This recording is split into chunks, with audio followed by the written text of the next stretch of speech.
Pedro from A&P-REACTS. I'm here today with Jennifer Haben from Beyond the Black. How are you doing?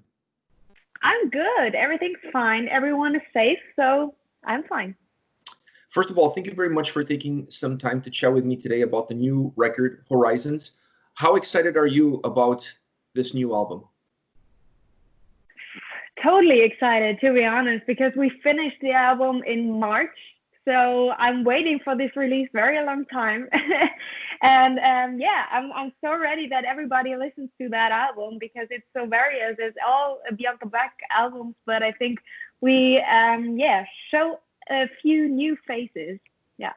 I have to agree with you. And that takes me to my next question, which is, did you guys take a different creative approach as far as this record is concerned compared to the previous albums?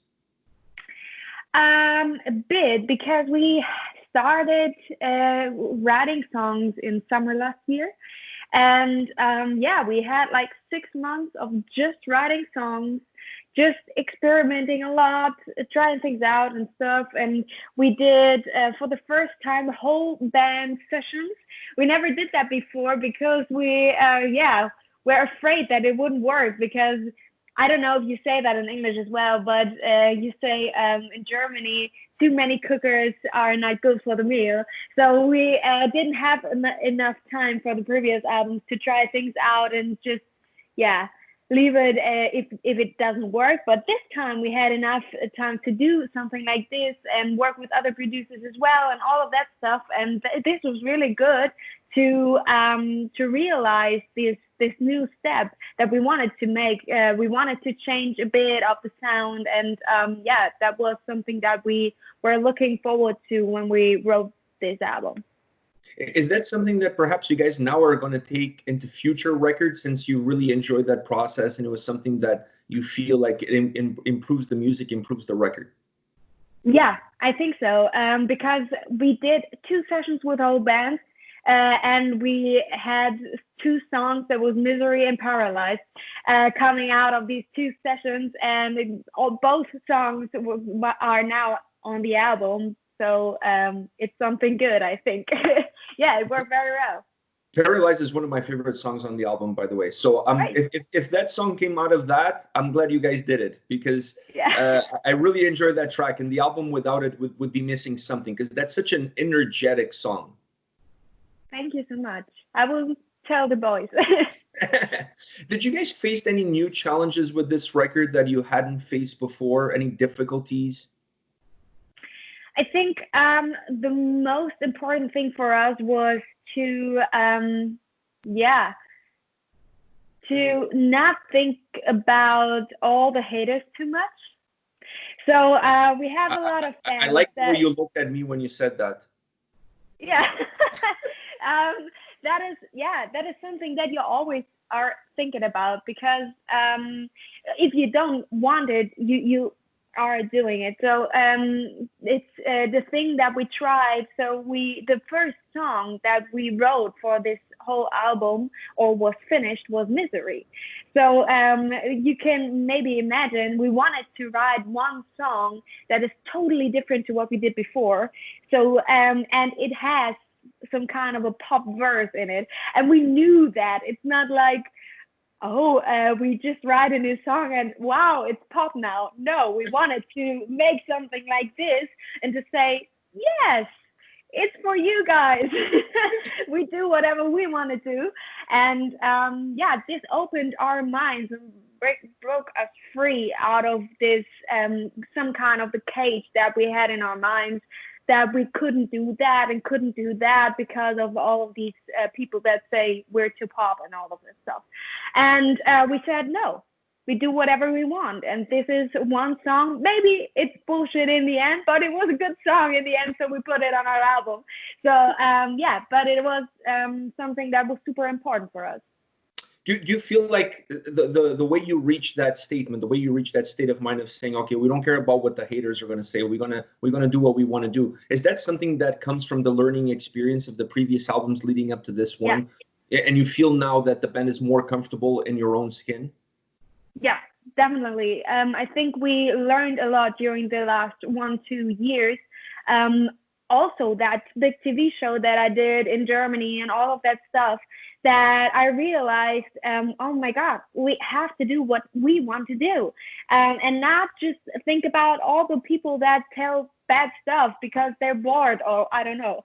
That is something, that I realized the most during the last 2 years. I think it's normal to try to make everybody love you when you start having a band and all of that stuff. And now it's the time for us to say no. Why? There are so many people that like our music, and that is for them. We write our songs, and for us, and this is all that matters. Yeah, in the end, you cannot make everybody happy, and when you try to make everybody happy, you end up making yourself unhappy. Yeah, that's right. That's right. I feel that way, and the way the way you're expressing yourself, I kind of relate to it, because I feel like some of those comments are directed at me because I was a little bit negative towards you guys on your last record. So, but having said that, this album won me over. It won me over. Like, you guys did a magnificent job with this record. I'll admit, I was not a big fan of Misery. I'll admit. I'm just putting it out. But when I listened to the record, I was really blown away with how much the band has grown from the previous album to this album. And honestly, I was floored with the quality of music, your vocals, everything on this record.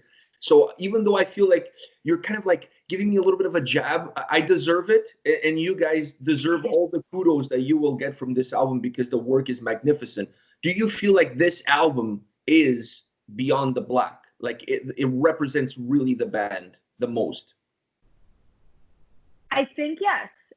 You have to say, I think an album is always telling the story of the now, of yourself and of the band.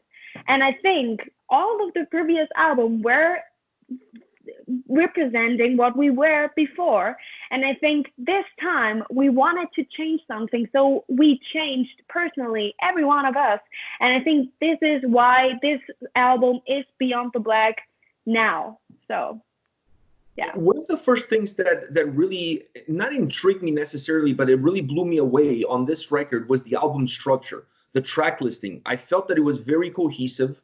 I felt that it allowed the album to have a very eclectic sound, like you guys could experiment with a lot of songs, but the album didn't feel disconnected. The songs were, you were able to put songs that had similar sounds and similar structures together, which allowed the album to have a nice fluidity. How much work did you guys put into creating the perfect track listing for this record, or is something that actually just happened by accident? Normally, it's normal for Beyond the Black to have various songs, and this is something that for me is super important, and I do how the songs come together in the end and what song is first and all the stuff. And this is something I put a lot of attention to, and it's really important for me. But I have to say, we just decided what are the strongest songs, and out of that, I tried to put the right things together and to make all of that.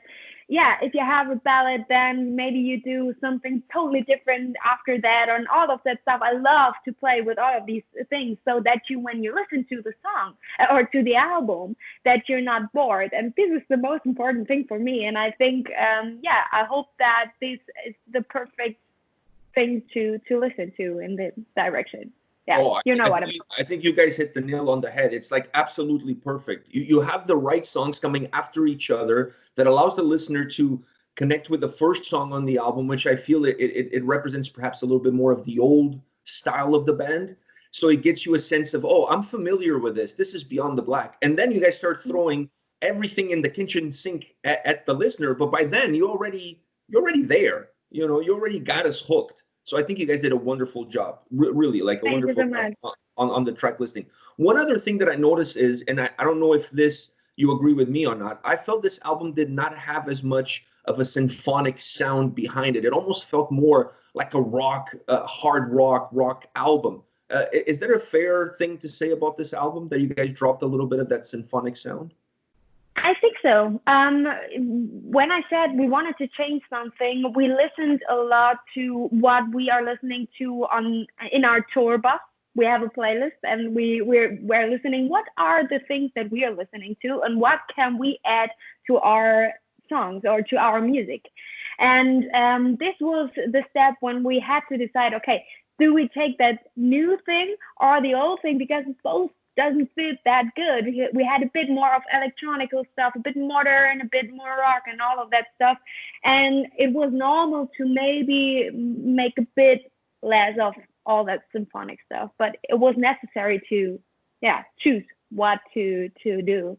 Yeah, it's two hard sounds to incorporate together. I mean, there's still symphonic tracks on the album. Don't get me wrong, but I just feel that overall, Yeah.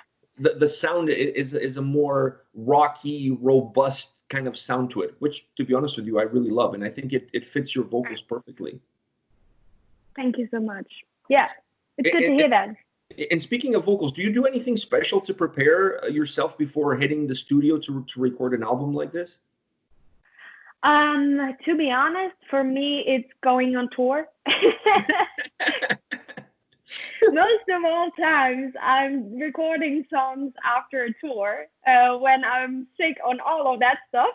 But yeah, I don't do something special, or I don't know. I have no teacher and all of that stuff. I just try to learn from what I experienced on tour and all of that stuff. Yeah, that is the main thing.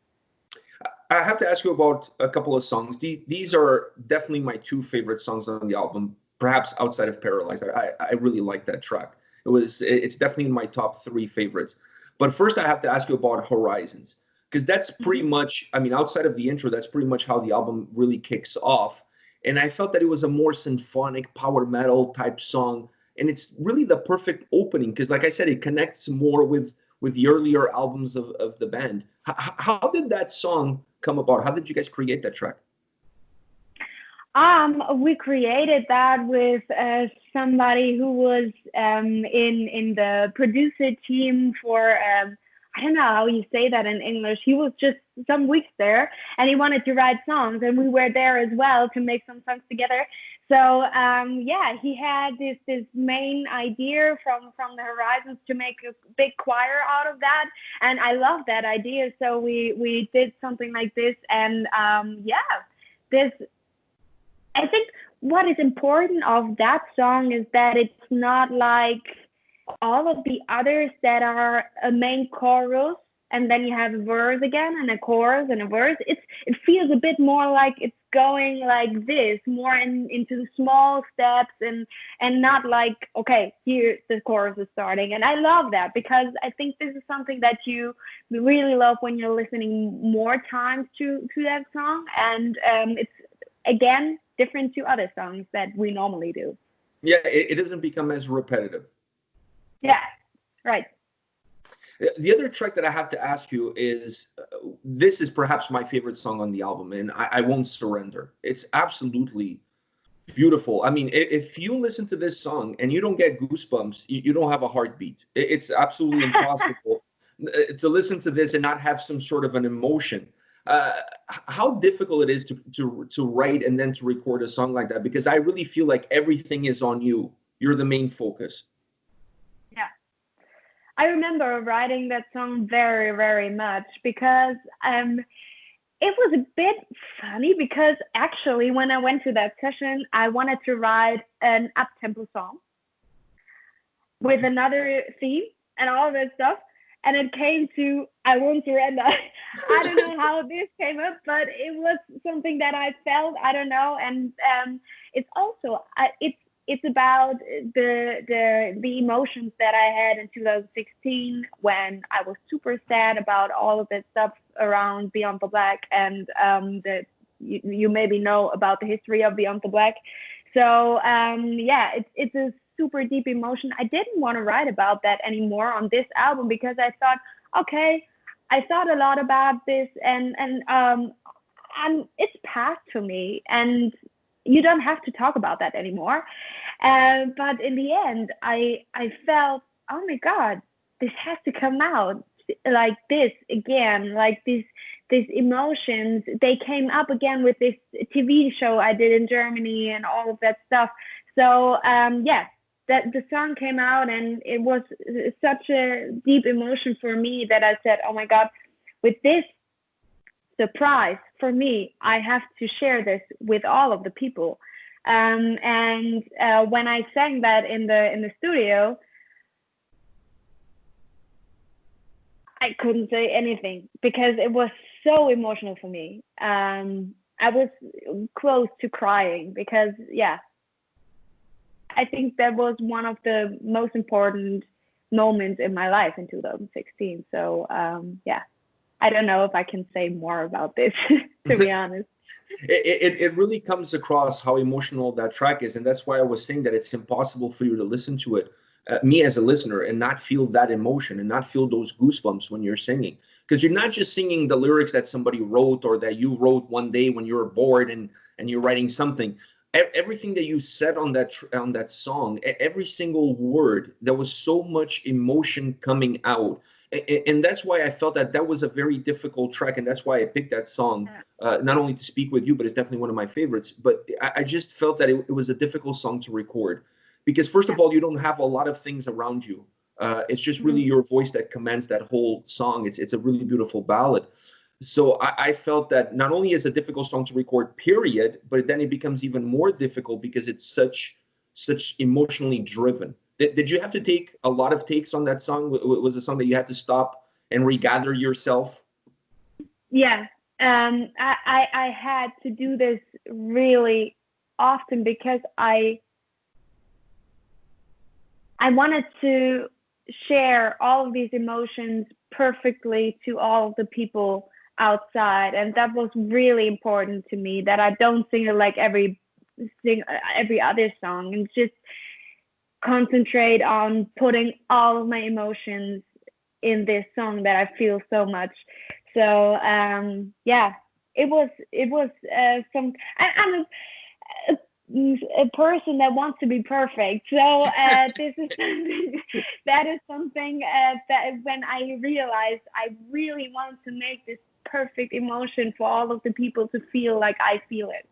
Yeah. So while this is the most perhaps difficult song that you recorded on this album, which one is your favorite song on this album? Whew. I think, of course, I Won't Surrender is one of my favorites, definitely. But another one is Human. But it's also because it surprised me to feel so deep with just the main idea was just acoustic guitar and vocals, and it had so many deep emotions inside of that with nothing else outside. And I don't feel something like that normally with other songs, or didn't feel that before. So this is one song that I believed in very, very early. And I think these two songs are my favorites on that album. You've worked with a lot of great musicians. The band has worked with a lot of great musicians. Even on this record, you guys had some guest appearances. Is there somebody out there that you've never worked with that is definitely on your bucket list for the next Beyond the Black record? Maybe there are some, but I think most of all, it's important for me that the people that we're working with are cool people, that it makes fun to work with them. And Tina, for example, we just met in Wacken last year when she was playing with us some songs on the main stage, and she's such an amazing woman, so inspiring, and I love to follow her on Instagram. And Elise as well, she's so funny and a bit chaotic. I love that about her. And it was fun to work with them, and this is something super important. And I would love to work with some male vocals as well very soon, and in the next album maybe.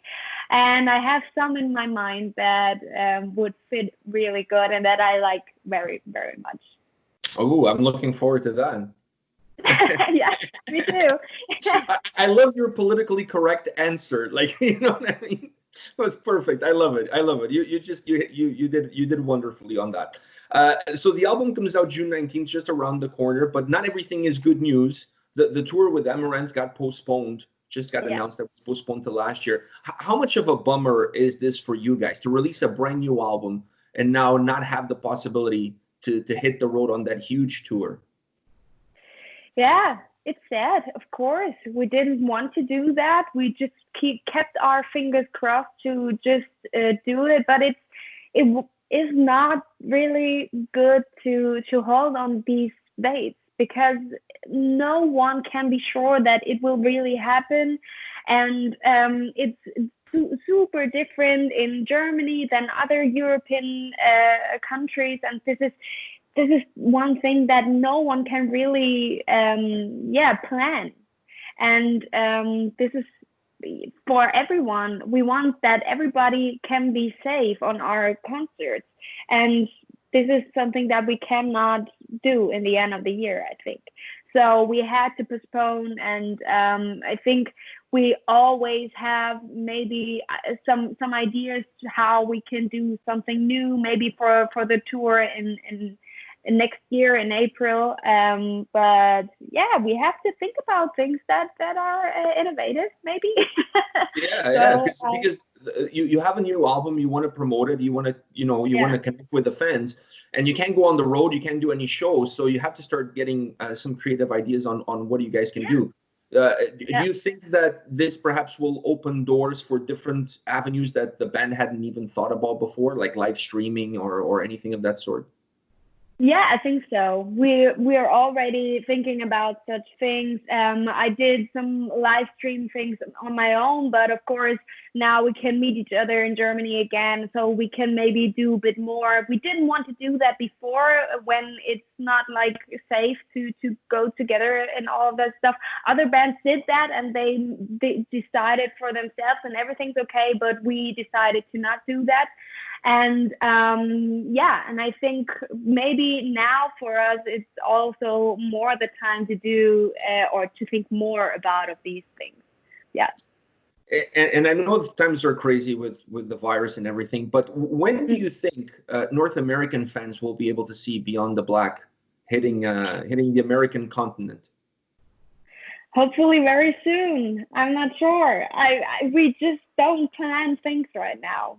We just plan like the tour postponing to next year and the festivals and all of that stuff that had to be this year and is now next year.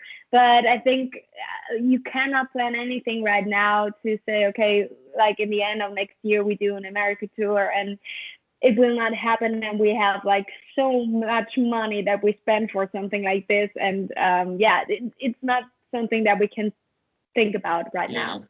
It's something that you guys are going to have to wait until things are safe and 100% sure that you're going to invest the time and money before you come here. Do you feel like the band has a solid fan base in North America? Yeah, I think so. We get a lot of messages from there. And we really want to go there like years, but there was never like one thing that was so sure that we could do it. But we planned like 3-4 things before that maybe could have happened, but it didn't in the end. But we still try. Well, we'll be looking forward to seeing you guys in North America once this whole thing is over and it's safe to travel and it's safe for you guys to come here.